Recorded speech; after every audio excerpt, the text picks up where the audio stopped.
Allah saya bersumpah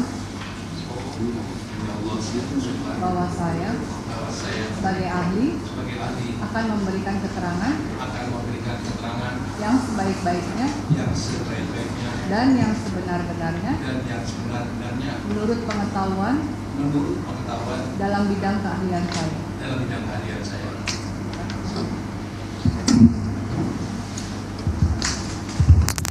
Dari kuasa pemohon, silahkan mengajukan pertanyaan.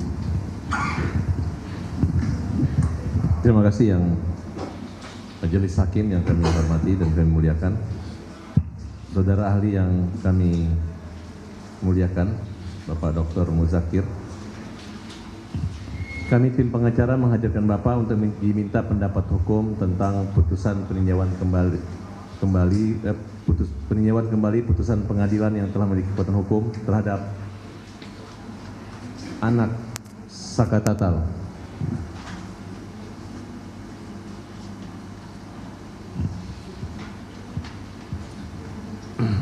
Saudara ahli dalam keadaan sehat dan Alhamdulillah sehat. Terima kasih. Kami di awal ini minta tentang pokok-pokok pendapat hukum dalam perkara peninjauan kembali. Di antaranya kami membagi dari 4 bagian, yaitu 1 tentang alasan pemohon mengajukan peninjauan kembali. Bagian kedua tentang tindak pidana pembunuhan dalam pasal 340, 338, pasal 80 ayat 2 Undang-Undang RI, 35 2014 tentang perubahan atas Undang-Undang RI 23 tahun 2002 tentang perlindungan anak. Bagian ketiga tentang penyertaan pasal 55 ayat 1 KUHP, dan terakhir tentang permasalah hukum yang dihadapi oleh pemohon peninjauan kembali. Kita mulai dari yang pertama, ya Pak, alasan mengajukan permohonan peninjauan kembali. Silakan saudara ahli. Baik, ahli jelaskan bahwa seseorang yang telah dijatuhi pidana atau terbukti melakukan tindak pidana dijatuhi pidana yang telah memiliki kekuatan hukum yang tetap, jika merasa bahwa proses-proses hukum itu ditemukan ada sesuatu yang atau sebut saja bukti-bukti yang menunjukkan bahwa putusan tersebut terdapat kekeliruan atau kesalahan, maka seorang terpidana atau keluarganya mengajukan peninjauan kembali. Nah, apakah statusnya harus terpidana atau setelah terpidana? Itu sama saja. Yang ditinjau itu bukan masuknya orang masuk penjara, tapi yang ditinjau adalah putusan yang telah memiliki kekuatan hukum yang tetap, yang itu dinilai ada semacam suatu kekeliruan atau kesalahan dalam proses pengambilan putusan itu. Kalau itu dipertimbangkan dalam proses hakim, dalam proses pengadilan, itu konsekuensinya akan menimbulkan satu, menguntungkan bagi pihak pemohon PK.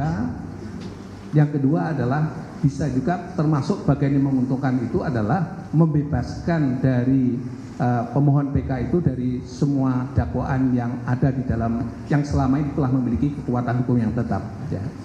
Sebaliknya, kalau itu adalah dibuktikan bahwa ternyata itu adalah nanti akan memberatkan, maka hakim tidak boleh menjatuhkan hukuman yang memberatkan disebabkan karena permohonan PK.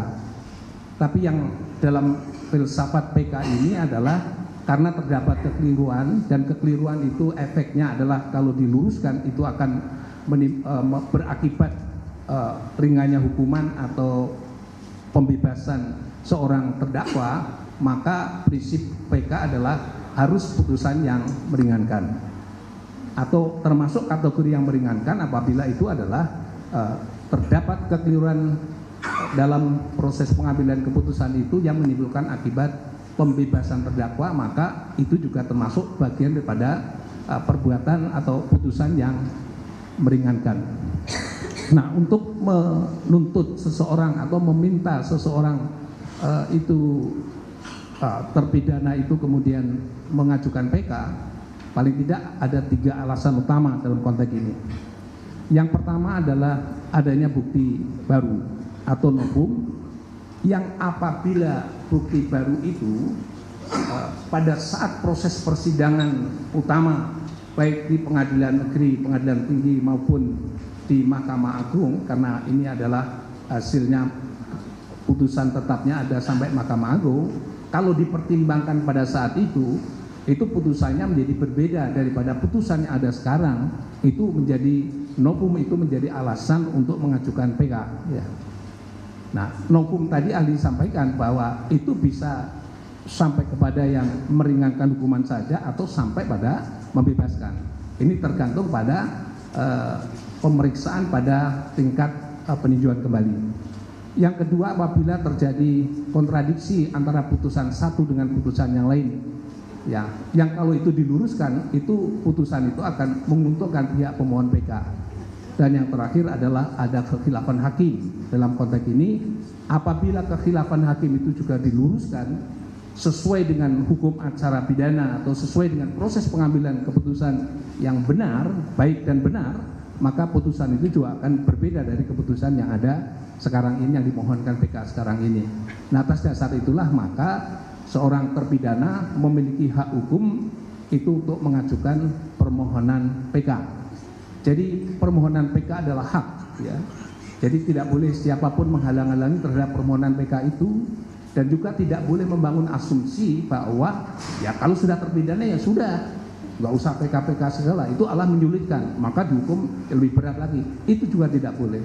Ini hak mendasar dari seseorang yang terpidana, dan dia mengajukan PK karena bisa membuktikan bahwa putusan hakim sebelumnya itu adalah terdapat kekeliruan atau terdapat kesalahan atau ada bukti novum baru yang membuat nanti kalau diperiksa secara baik dan benar itu akan diputus yang meringankan bagi terdakwa.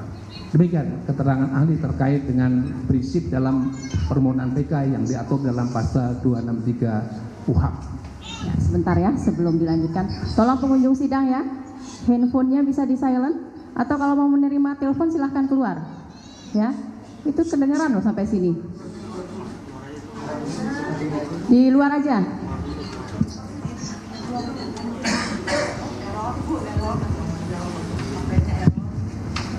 Begitu juga dengan yang ngobrol ya.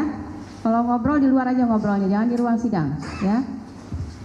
Memecah fokus dari konsentrasi dari ahli dan penasihat hukum yang sedang bertanya. Gitu ya. Silahkan dilanjutkan. Baik. Dari ketiga saudara ahli, dari ketiga dasar pengajuan PK yang harus memenuhi 3 syarat itu, atau bisa cukup salah satu saja? Baik. Itu bisa ketiga-tiganya, bisa salah 2 di antara 3, atau bisa 1 saja. Ini semua tergantung kecukupan alat bukti yang jadikan alasan untuk mengajukan permohonan PK. Kemudian kami lanjut. Bagaimana mengenai saksi yang belum pernah dihadirkan dalam persidangan sebelumnya dan dihadirkan dalam pemeriksaan sidang PK?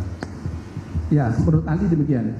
Jadi karena proses hukum pada saat pertama itu terdapat kekurangan atau kekhilafan oleh hakim, maka kalau itu saksi yang utama atau penting dan memberi keterangan kesaksiannya itu adalah penting dan menentukan, mempengaruhi proses pembuktian dalam perkara pidana yang sedang diperiksa itu, maka proses permohonan PK itu dapat mengajukan saksi baru, ya saya ulangi lagi, saksi baru yang materi keterangannya itu bisa sebut saja berbeda dengan sebelumnya dan bisa mematahkan argumen yang ada dalam putusan yang telah ada.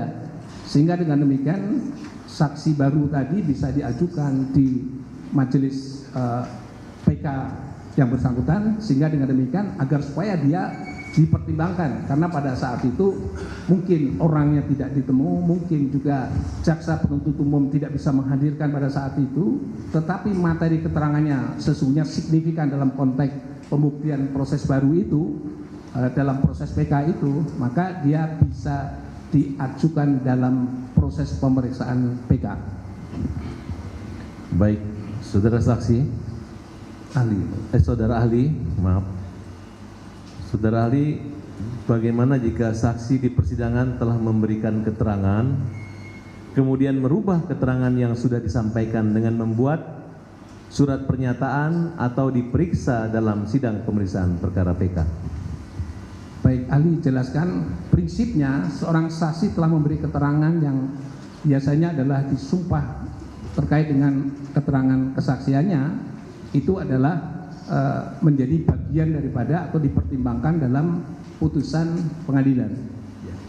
Tapi kalau jika kemudian diketahui bahwa pada saat dia memberikan, pada saat itu ada sebut saja itu tekanan fisik maupun non fisik yang membuat dia tidak bisa berbuat sesuatu kecuali dia terpengaruhi atau dipengaruhi oleh kekuatan di luar dirinya yang melakukan pemaksaan secara fisik maupun non fisik itu, maka keterangan yang diberikan itu adalah keterangan yang tidak sesuai dengan keterangan kesaksian. Yang seharusnya dia harus memberi keterangan kesaksian berdasarkan apa yang dialami sendiri, apa yang dilihat sendiri, atau apa yang didengar sendiri, tapi karena pengaruh-pengaruh dari luar dirinya, karena ada unsur paksaan fisik dan non fisik tadi yang membuat dia memberi keterangan yang tidak sempurna, atau mungkin justru memberi keterangan yang sesungguhnya tidak atau bertentangan dengan keadaan yang benar dan keadaan yang sebenarnya. Jika kesadaran itu muncul di kemudian hari setelah adanya putusan dan dia menjadi berani untuk mencabut keterangannya, maka itu boleh dilakukan. Tadi ahli sampaikan dengan catatan dia akan memberikan keterangan-keterangan yang benar dan sesuai dengan yang sebenarnya berdasarkan apa yang dia alami, apa yang dia lihat dan apa yang dia dengar, dan itu diberikan juga tanpa ada paksaan dari pihak manapun. Menurut ahli adalah itu boleh menarik atau istilah bahasanya adalah membatalkan keterangan kesaksiannya dan dia akan memberi keterangan di sidang pengadilan. Dengan catatan pula karena keterangan itu sudah dimasukkan di dalam pertimbangan putusan pengadilan, maka membatalkannya juga harus dengan putusan pengadilan. Jadi kalau membatalkan dengan putusan pengadilan, yang paling memungkinkan dalam situasi hukum pidana itu adalah proses pengajuan PK. Sehingga dengan demikian dia boleh memberikan keterangan saksi kembali dalam persidangan PK, dengan di dalam persidangan itu dia harus berani secara tegas untuk mencabut keterangan yang pernah dilakukan sebelumnya, dan dia bisa membuktikan bahwa keterangan yang diberikan sebelumnya itu ada unsur paksaan fisik maupun psikis. Dan dengan cara itu maka disumpah kembali dan dia akan memberikan keterangan lagi, dan keterangan itu diberikan secara tanpa tekanan apapun, dan itu dapat menjadi pertimbangan oleh majelis hakim PK untuk dimasukkan dalam putusannya.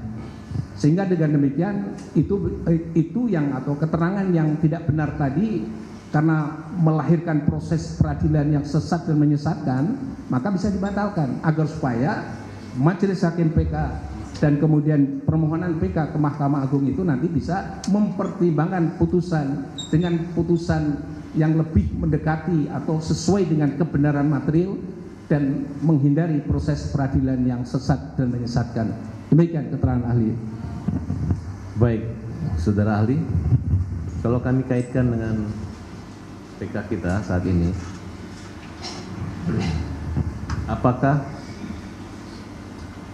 pencabutan keterangan itu apabila di depan majelis PK itu satu legal atau ilegal?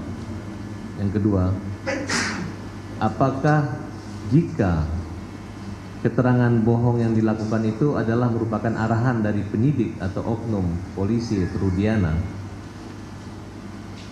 disertakan alasan pencabutan itu merupakan satu alasan yang dimungkinkan dan merupakan berdasar, sehingga tidak membuka peluang daripada orang yang mengajak berbohong itu untuk melaporkan balik daripada saksi yang jujur yang awalnya diarahkan untuk berbohong.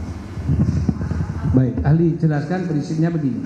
Siapapun yang memberi keterangan ahli di ruang sidang pengadilan yang dia keterangannya adalah sudah disumpah, maka keterangan diberikan harus benar, ya. Tapi tadi ahli sudah sampaikan, kalau keterangan yang lama, ya, proses pemberian keterangan itu ternyata adalah akibat adanya tindakan paksa secara fisik maupun non fisik yang membuat dia tidak bisa menerangkan keterangan yang apa yang benar dan yang sebenarnya, maka dia punya hak hukum untuk mencabut keterangannya itu.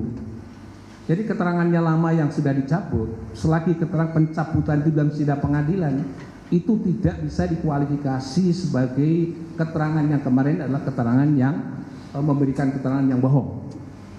Atau istilah bahasanya adalah memberi keterangan di bawah sumpah yang itu adalah palsu. Tapi karena itu atas kesadaran dirinya sendiri bahwa memang keterangan kemarin itu adalah diberikan karena ada paksaan fisik maupun non fisik kepada dirinya, dan kemudian tumbuh kesadaran dirinya, kemudian dia ada proses PK dan kemudian istilah bahasanya mengikuti proses itu, dan kemudian dia memberi keterangan kembali, dan keterangan itu intinya adalah mencabut dari apa keterangan yang diberikan sebelumnya, dan itu dipastikan keterangan itu benar, yang nanti dalam sidang akan dicocokkan dengan keterangan-keterangan yang lain bahwa keterangan yang diberikan itu adalah benar. Maka kalau itu dipakai lagi untuk dalam pertimbangan putusan pengadilan, putusan majelis hakim, maka keterangan itulah keterangan yang benar, maka yang bersangkutan tidak bisa dikatakan dikualifikasi sebagai melakukan tindak pidana, namanya adalah keterangan palsu di bawah sumpah. Justru keterangan yang kemarin itu diluruskan supaya menemukan yang benar adalah benar, yang salah adalah salah, dan supaya juga menemukan kebenaran material. Ternyata dengan mencabut itu adalah bisa jalan pintu majelis hakim untuk menemukan kebenaran material. Maka justru persoalan yang telah diberikan sebelumnya, yang memberi keterangan di bawah sumpah atau di atas sumpah yang tidak benar itu mestinya diberi penghargaan, karena situasi dan kondisi pada saat itu mau dan tidak mau, karena ada paksaan fisik dan psikis, dia memberi keterangan yang tidak benar. Sehingga dengan demikian saksi yang mencabut dan memberi keterangan yang benar dan sebenarnya telah membantu majelis untuk menemukan kebenaran material dalam satu kasus tersebut. Sehingga menurut Ali harus diberi penghargaan terhadap orang yang berani melawan tindakan yang tidak benar tersebut. Demikian. Ya, catatan saksi-saksi ahli, saksi-saksi fakta yang pernah berbohong pada persidangan lalu, 2 diantaranya sudah memberi keterangan di pengadilan ini dan menyatakan mencabut keterangan yang lalu. Pertanyaan selanjutnya.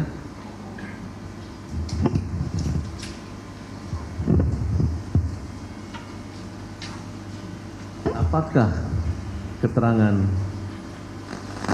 saksi dalam penyidikan kasus 338-340 merupakan satu kewajiban bagi polisi memilih atau alternatif atau keharusan membuat berita acara di bawah sumpah agar saksi-saksi tersebut walaupun tidak hadir di pengadilan dapat dinyatakan akurat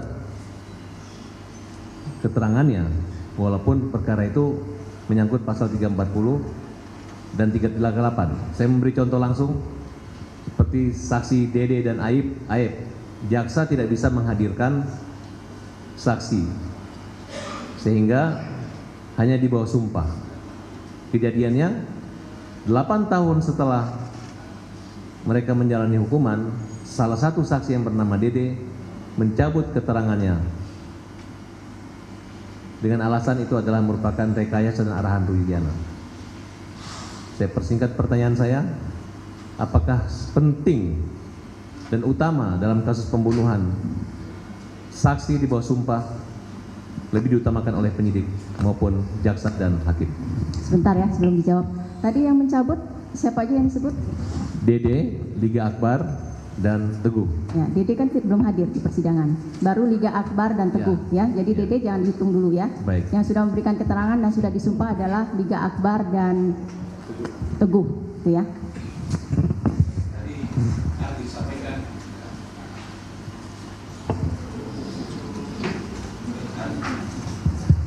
Ahli jelaskan terkait dengan masalah, maaf kita tidak menyebut nama orang itu tertentu begitu. Saya ahli hanya menyampaikan bahwa saksi itu prinsipnya terdapat kualitas saksi dan kualitas kesaksiannya.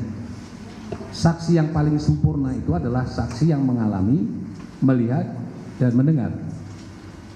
Jadi kalau saksi yang memiliki kapasitas yang sempurna kesaksiannya dan kedudukan saksi, keterangan kesaksian tersebut adalah saksi yang pokok dalam satu perkara pidana, kehadirannya itu wajib dilakukan. Dan yang kedua, kalau dia tidak mau hadir, itu bisa dipidanakan karena dia menolak sebagai saksi. Dengan maksud apa?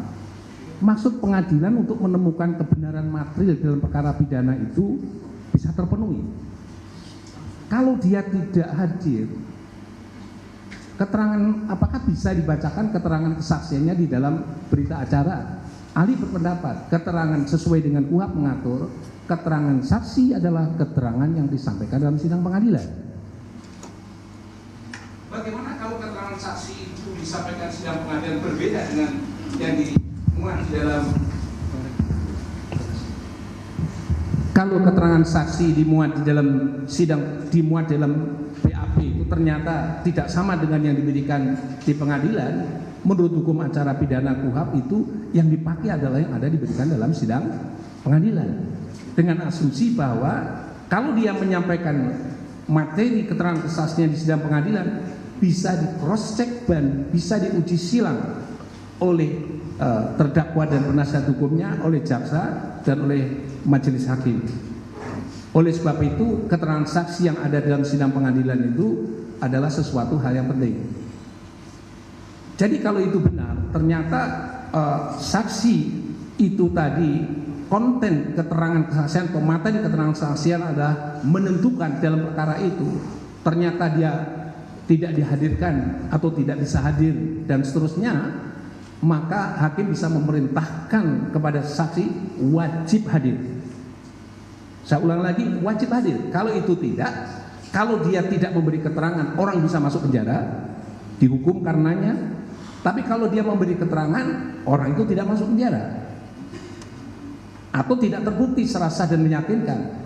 Jadi keterangan saksi yang penting itu bisa menimbulkan akibat proses peradilan yang sesat dan menyesatkan, dan juga bisa menimbulkan akibat seseorang masuk penjara karenanya. Nah, oleh sebab itu hakim wajib menghadirkan saksi yang tipologi yang saksi seperti yang Ali sampaikan tadi. Nah, oleh sebab itu saksi yang punya kualitas seperti itu tidak bisa dibacakan berita acaranya saja, wajib dihadirkan. Maka KUHP itu mengatur bahwa saksi yang menolak untuk menjadi saksi dalam proses peradilan pidana itu bisa dihukum karena dia menolak sebagai saksi, padahal diketahui bahwa keterangan kesaksiannya itu menentukan dalam proses pembuktian perkara pidana. Atau sebaliknya juga, keterangan kesaksiannya penting karena dengan dia memberi keterangan itu seseorang tidak bisa terbukti melakukan tindak pidana. Jadi kalau tidak hadir mestinya dia harus beritahu bahwa harus dipaksa hadir, sebagaimana Ali sebutkan tadi, hakim wajib menghadirkan itu melalui jaksa penuntut umum. Nah, terkait dengan itu, kalau misalnya saja orang mencabut kesaksiannya, ya saksi mencabut kesaksiannya, tadi Ali sudah sampaikan yang prinsip dasarnya boleh. Karena apa? Orang mencabut kesaksiannya, memang kesaksian yang pernah diberikan itu ada mengalami kekurangan atau kekeliruan, atau mungkin ada intimidasi dari pihak-pihak lain yang membuat dia tekanan fisik dan non fisik, ya keterangan itu menjadi tidak benar, maka dia akan meluruskan lagi. Oleh karena itu dia bisa punya hak untuk mencabutnya. Tadi Ali sudah sampaikan, mencabutnya mestinya melalui proses peradilan, ya. Entah itu nanti prosesnya, biasanya kalau Ali diminta karena belum ada proses pengadilannya, bikin dong statement, nanti disahkan di notaris bahwa Anda dulu telah memberi keterangan palsu atau tidak benar pada putusan pengadilan halaman sekian sampai sekian, dan seterusnya dikutip, dan kemudian melalui kekuatan pengesahan notaris tadi itu jadikan alat bukti untuk dalam proses sidang kalau ada proses peninjauan kembali. Ahli sampaikan seperti itu. Bagaimana kalau ahli itu, kalau saksi itu bertahan tidak mau mencabut keterangannya, padahal diketahui bahwa keterangannya itu adalah tidak benar atau mengandung unsur ketidakbenaran, dan itu mungkin tidak ada paksaan atau tidak ada paksaan fisik maupun non fisik, ya keterangan kesaksian yang seperti itu masuk di dalamnya yang disebut sebagai orang yang memberi keterangan palsu di bawah sumpah. Ya. Tapi kalau dia mencabut berarti dia melakukan revisi atau sebut saja itu memberikan keterangan yang benar dan sesuai dengan yang sebenarnya, maka dia mencabut yang lama mengganti dengan keterangan yang benar dan yang sebenarnya. Demikian keterangan ahli. Terima kasih, saudara ahli. Bagaimana jika ternyata keterangan tersebut adalah merupakan hasil dari satu arahan atau hasil dari suatu perintah, intimidasi, kekerasan, penganiayaan? Baik, ahli jelaskan bahwa prinsipnya kalau bisa dibuktikan memang benar itu dari perintah, tapi yang bersangkutan itu tetap ngotot, ya itu adalah sesuatu yang benar.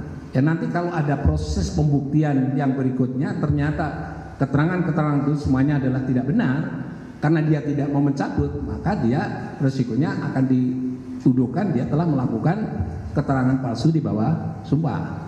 Tapi kalau dia menarik keterangan itu, justru orang itulah yang akan dibebaskan dari tuntutan memberikan keterangan palsu di bawah sumpah, karena pada saat dia memberi keterangan kalau itu benar disebabkan karena adanya intimidasi atau jenis yang lain yang itu merupakan kekerasan atau ancaman kekerasan fisik maupun non fisik, maka orang itu yang tadi ahli sampaikan diberi penghargaan. Karena apa? Karena telah menarik, mencabut keterangannya dan kemudian memberi keterangan yang benar dan yang sebenarnya, maka itu akan membantu hakim dalam memutus perkara yang benar dan yang sebenarnya berdasarkan penemuan kebenaran material di dalam proses perkara itu. Demikian. Menurut saudara ahli, kalau keterangan saksi atau terdakwa itu yang di depan, di penyidikan atau di depan persidangan? Ya semua keterangan termasuk juga keterangan ahli adalah keterangan yang disampaikan dalam sidang pengadilan. Saksi juga hal yang sama, terdakwa juga hal yang sama. Demikian. Bagaimana jika para terdakwa mencabut berita acara pemeriksaan di kepolisian, kemudian ketika didengarkan kesaksian di depan persidangan, tapi majelis tetap menggunakan berita acara pemeriksaan di kepolisian sebagai copy paste untuk sebagai bahan pertimbangan dan putusan? Itu termasuk yang disebut sebagai kekhilafan hakim dalam proses itu, ya.